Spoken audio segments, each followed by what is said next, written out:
We are so fortunate today to have back with us Lora Powell-Haney.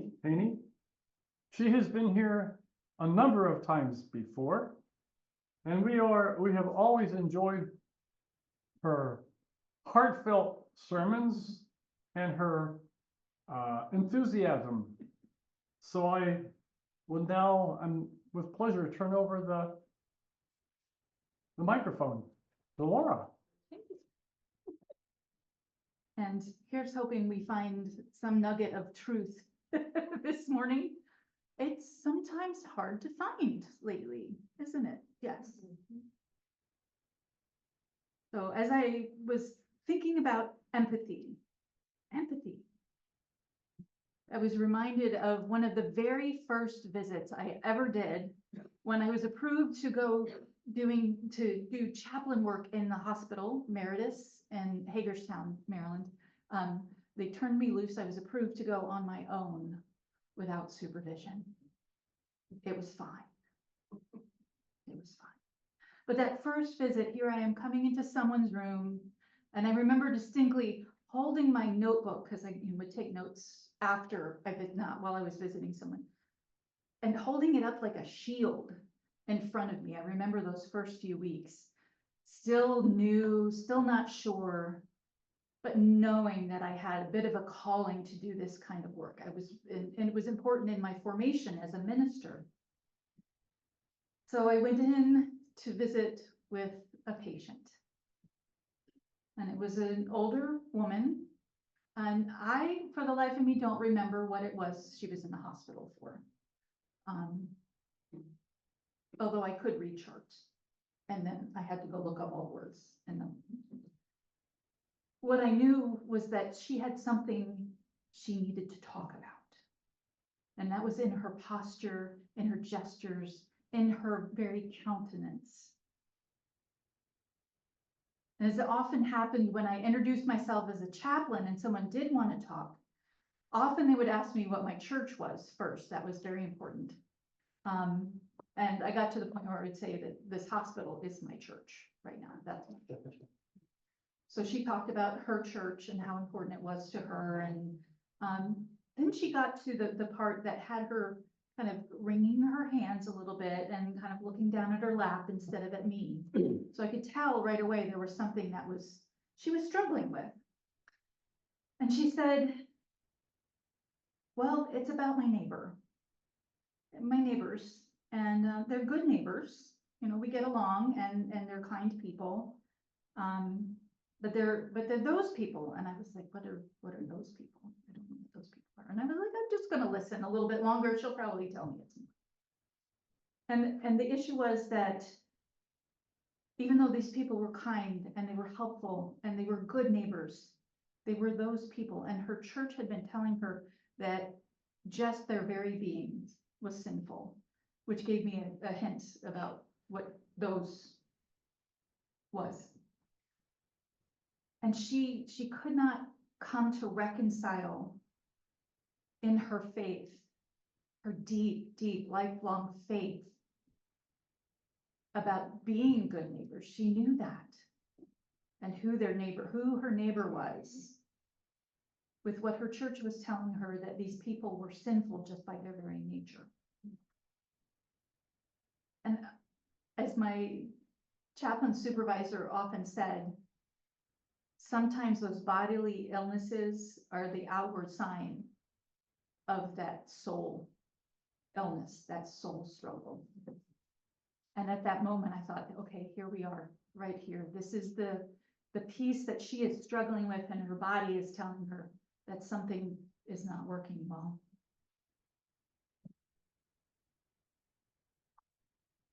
And because my job was mostly listening and guiding people to their own answers, their own wisdom, when she said, I just don't know what to do. And after hearing about this deep identity with her Christian faith, I looked at her and I said, what do you think Jesus would tell you? And I was trying to do it without that, I know the answer, I can fix this. I knew she knew the answer. And I wanted to remind her that she knew the answer to this. So I may have been leading the witness a little bit here, but when I said that, what would Jesus ask you to do? She looked up at me instead of down at her hands. Her shoulders came down. And she said, he would say, they are my neighbors.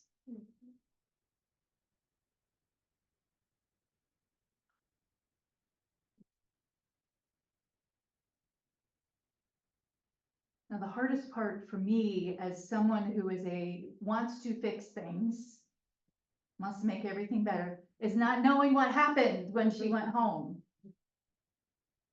But I trust and I believe that she reached over the fence and became a good neighbor to her good neighbors.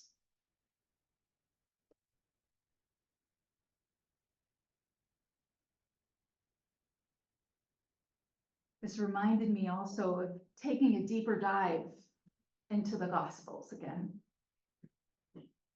What's there? What's really there? What's not been reinterpreted and put through a filter and used as a separator? The great question that Christianity seeks to answer is how to bridge that divide between ourself and the holy, right? So one way through that is through the ministry of Jesus. Jesus taught, and it's so clear when you read it, taught Torah. Jesus was Jewish. What? Jesus was Jewish. And all throughout his teachings are references back to the Torah and the law. And his lens through which he interpreted that always was toward love and mercy and compassion, which is sometimes not what you're reading in the Hebrew Bible. Sometimes it's more vengeance and things like that. But he still taught Torah, but through that lens of emphasizing love and compassion. So in the Gospel of Matthew, there's a question. This is the part I love about the Gospels. There's questions. There's so many questions. And often Jesus would answer in a story. And the part that we're missing in the text we have is the probably days long counter arguments and stories and wrestling with what that story meant. So we have the story, but we don't have all the other context of what people really thought that story meant to them. So in this story, someone asks the question, a way of learning. So teacher, which is the greatest commandment in the law? Trick question. Oh no, which one should we follow? And Jesus said, instead of replying with all the Torah law or saying, you know what to do, Jesus replied, and this is from the New International Translation, love the Lord your God with all your heart and with all your soul and with all your mind. That is the first greatest commandment in the law. And the second is like it. The second is like it. To love your neighbor as yourself. All the law and the prophets hang on these two commandments. You can get into all the nitty-gritty, all the bits and pieces, all the what not to eat and what not to wear, but it comes down to love. It comes down to love. And then what follows that is then the next person asking the question, obviously for clarification, and I believe this person may have been a lawyer who asked the question about, well, but who is my neighbor then? And that what follows then is the story that we call the story of the Good Samaritan. I wish we could call it something else because that implies that there's bad Samaritans too, but that's how it goes. So I was thinking of all those things, what the Gospels say, at least the parts that we have right now that we know about, that we can easily access. And that Jesus is saying that love is the center of all that you do, all that you are, all that you put out into the world. Which then, in my mind, implies that you are caring for other people, no matter who they are, right? With the idea that that feeling for someone else, trying to understand someone else's feeling, could be sinful.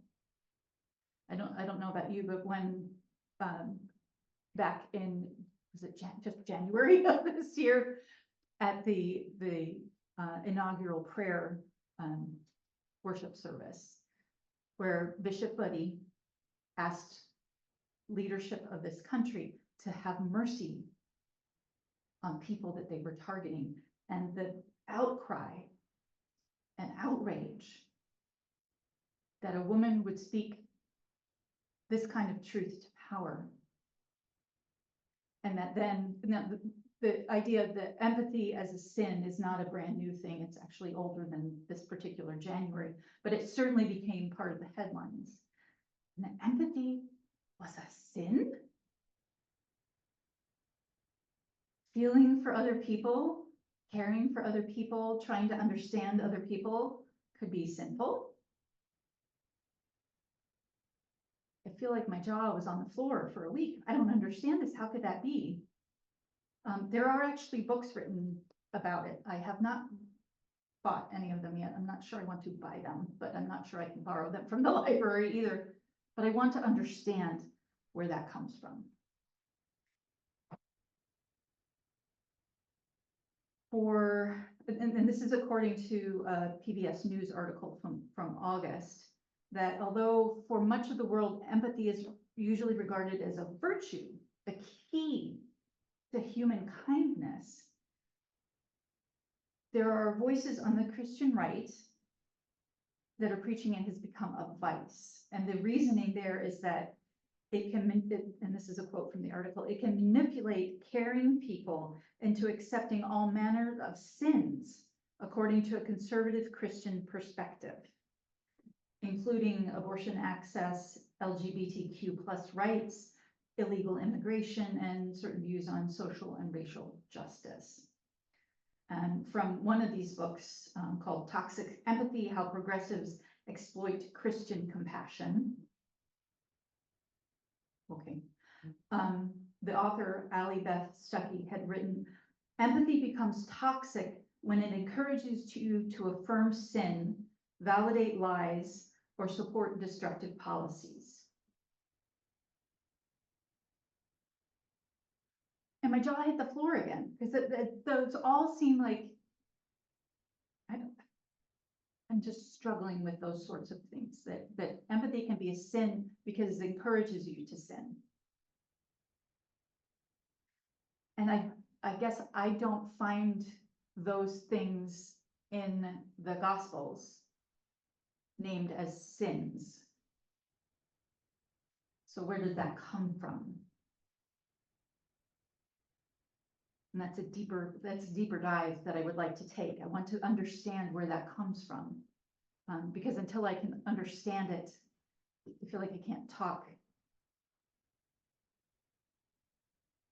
Do I want to talk against it? I kind of want to talk against it, yeah. I want to get angry about that. That you're saying being kind is not the way with a capital W. Why is that? It feels very exclusionary. Maybe that's the point. But I would rather have mercy. I would rather be kind. I would rather practice that deep and radical hospitality that we are called to in Unitarian Universalism. That every person, every being, let's widen it, every being has inherent worth and dignity, has value in and of themselves, not because of how they are in the world or how they dress or who they love, but simply because they exist. That still makes it difficult, right? It still calls us to compassion and empathy and kindness to people that we just really don't even want to talk to. We don't want to open the door to. We don't want to give power to. So I'm still going to wrestle with it. I still want to understand.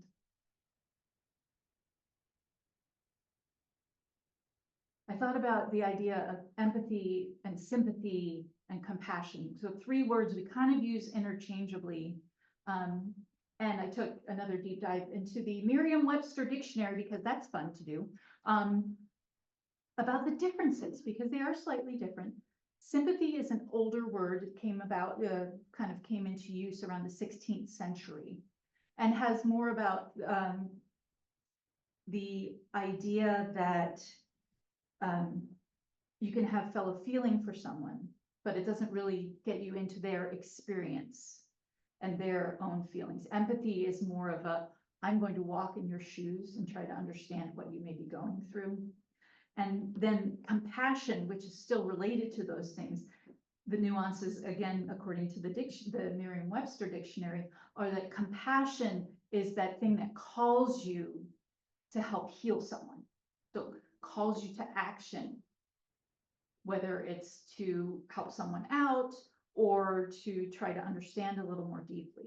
So that's that kind of action-oriented thing. And I like having those, being able to tell the difference a little bit, that they're not unrelated, but they are slightly different in each time. And you are called to different things depending on what your focus is. So within our own faiths, guiding values, our own principles and sources, which are now folded into the new values, that are an echo. Sorry, my sentence just got away from me. Empathy, sympathy, compassion are all echoed in our own values, echoed in these ancient religions that are still practiced today.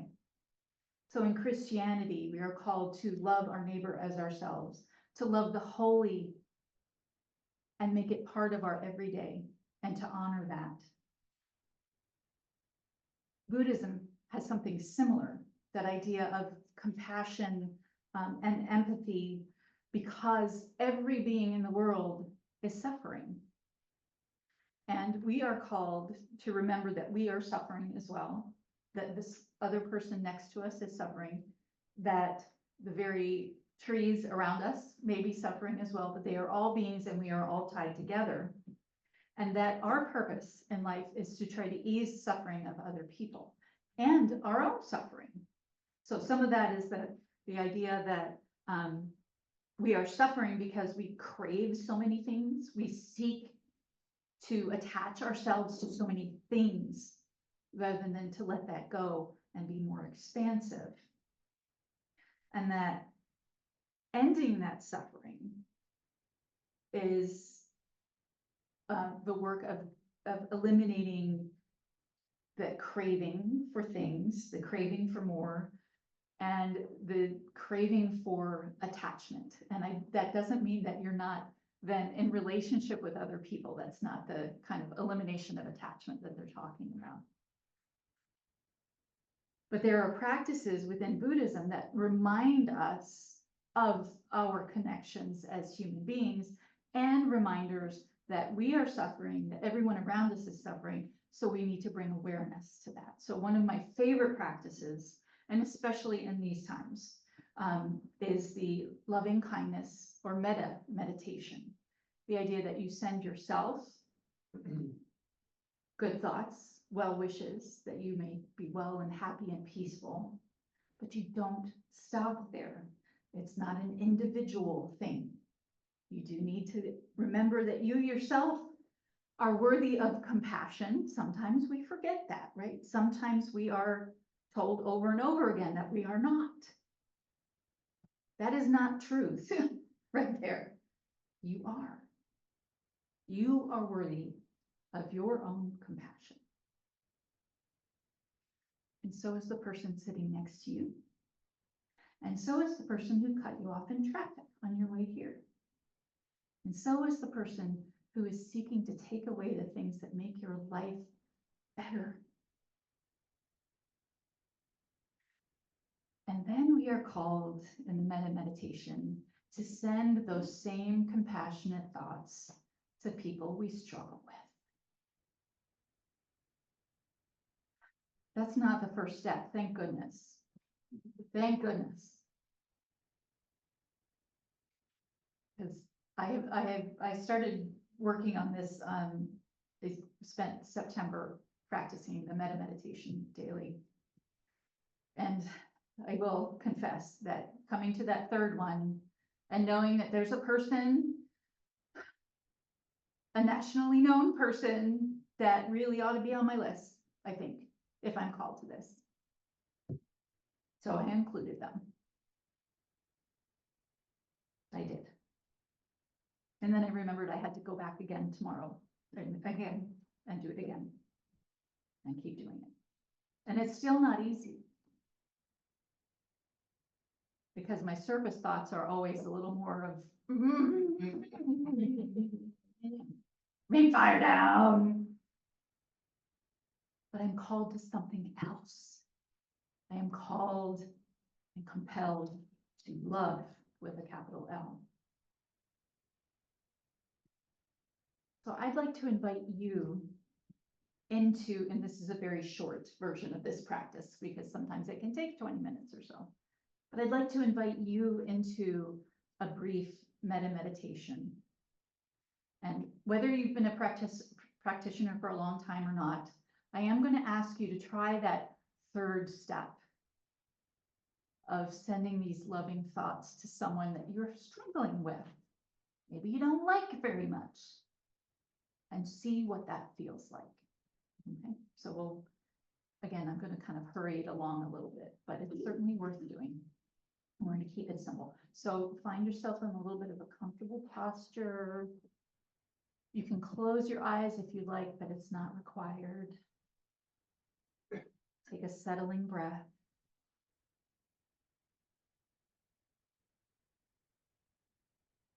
And silently repeat these phrases in your head. Direct them toward your heart this first go round. And we'll pause between each one. May I be well.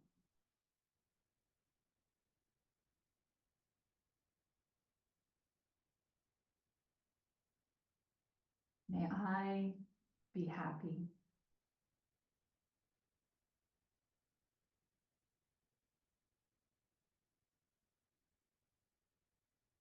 May I be peaceful.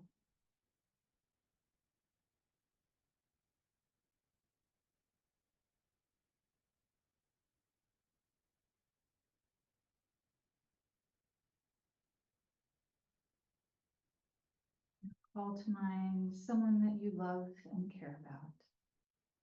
And we'll repeat these phrases, but direct them to that person. May you be well.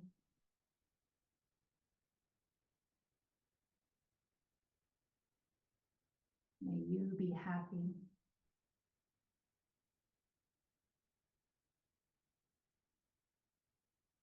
May you be peaceful.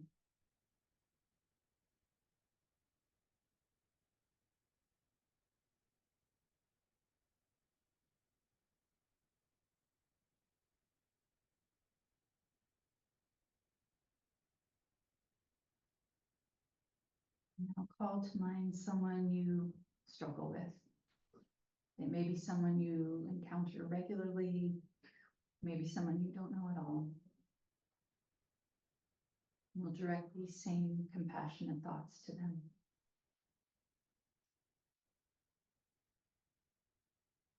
May you be well.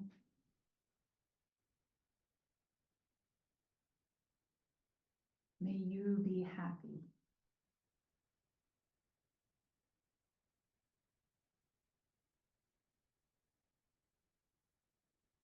May you be peaceful.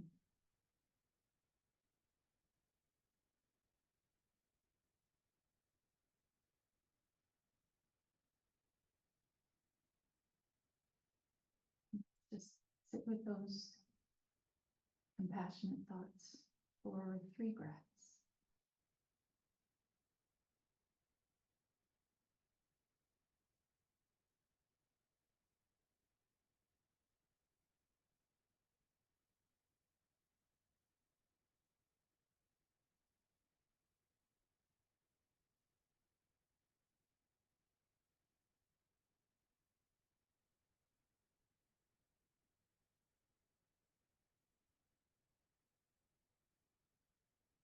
When you're ready, you can slowly blink your eyes back open if they were closed. Maybe wiggle your fingers and toes a little bit. Remind yourself you're here in your body, here and now.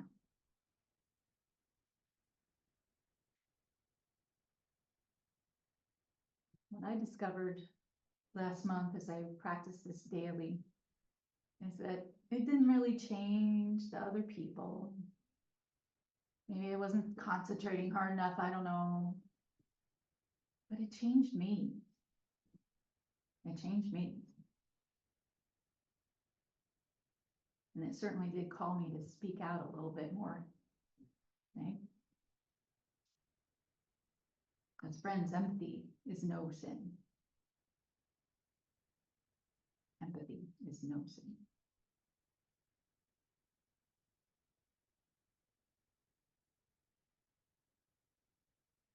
Empathy in itself is probably not something we would call fierce, right? It always seems like, oh, empathy is a soft thing. It's weak. Compassion is foolish. Compassion just makes you let people roll all over you, step all over you. Jack Kornfield, very well known, often and wonderful teacher of Buddhism and meditation and mindfulness practices, says this instead, that compassion is not foolish. It doesn't just go along with what others want so they don't feel bad. There is a yes in compassion, in empathy, and there's also a no, said with the same courage of heart. Buddhists call this the fierce sword of compassion. Oh, what an image that is. Is it like a Nerf sword? I don't know. No, I think it's bigger than that. It is the powerful no of leaving a destructive family, the agonizing no of allowing an addict to experience the consequences of their acts. Compassion, empathy are not easy. Not the real thing. Not easy. And yet we are called to both. With love at the center, as Unitarian Universalists, we practice justice and equity and pluralism and transformation and interdependence and generosity. That generosity is not just about money. It's about the generosity of ourselves, offering ourselves to the world. And also keeping good, strong boundaries. So empathy is no sin, but no is also a full sentence. So just saying.